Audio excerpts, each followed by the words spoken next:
What if I told you that Oprah Winfrey was once told she was unfit for television? Or that Howard Schultz grew up in public housing, watching his father lose job after job, before building Starbucks into a global empire? Here's the real question. If intelligence and hard work were enough, why don't more people become wealthy? Because money doesn't follow effort. Money follows mindset. This is the part of the story most people never hear. We like to believe wealth is luck, a viral idea, a lucky break. But psychology tells a different story. The biggest barrier between most people and money isn't income. It's the internal rules they live by. The psychology of poverty isn't about being poor. It's about thinking short term, avoiding discomfort, and making decisions to feel good now instead of better later. As behavioral economist Daniel Kahneman famously showed, humans are wired to avoid loss more than pursue gain. That fear keeps people safe, but it also keeps them stuck. Look at Mike Tyson. At his peak, he earned over $400 million, yet he filed for bankruptcy. Why? Not lack of money, lack of financial psychology, emotional spending, no systems, no ownership mindset.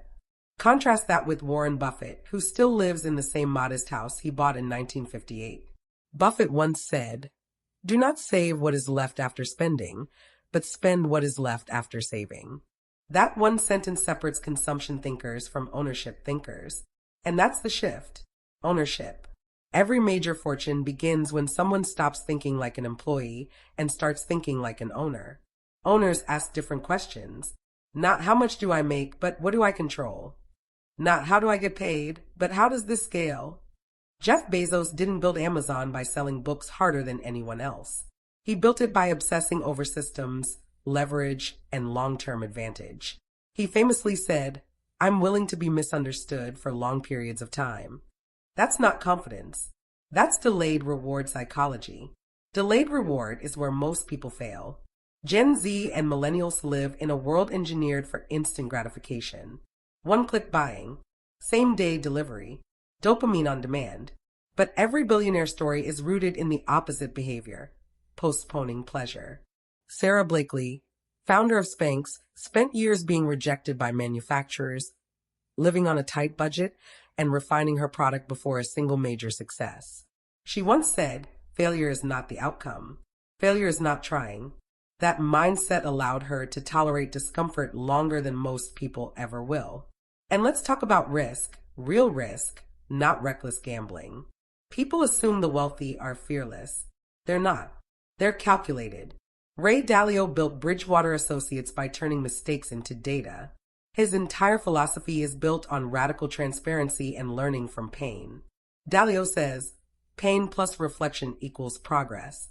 Most people experience pain and avoid it. The wealthy experience pain and study it. Now consider someone like Jay-Z. He didn't just make music. He built an ecosystem, ownership of masters, equity stakes, brand partnerships. He moved from talent to leverage. Jay-Z once said, "I'm not a businessman. I'm a businessman." That line isn't a flex. It's a framework. Talent without ownership creates income. Ownership creates wealth. Another critical difference is emotional spending. People don't spend money logically. They spend emotionally. Status, validation, escape. That's why broke people flex and wealthy people stay quiet. Morgan Housel, author of The Psychology of Money, explains it simply. Wealth is what you don't see. The car's not bought. The upgrades declined. The quiet discipline behind closed doors. Real wealth is invisible for a long time. This is also why so many people sabotage success right when it starts. Sudden money exposes untrained psychology.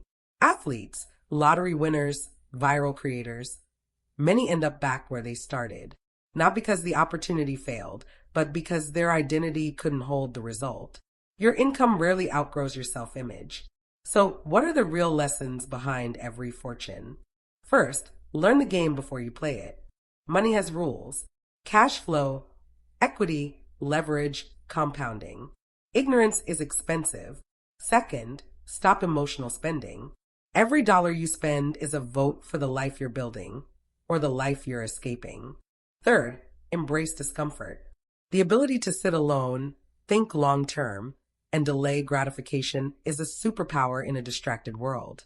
None of this looks glamorous. No one claps during the quiet years. No one sees the spreadsheets at midnight. The second guessing, the loneliness, the discipline. That's why people call it luck when it finally works. But luck is just the story they tell themselves to avoid facing the truth. They never saw the nights you were calculating alone,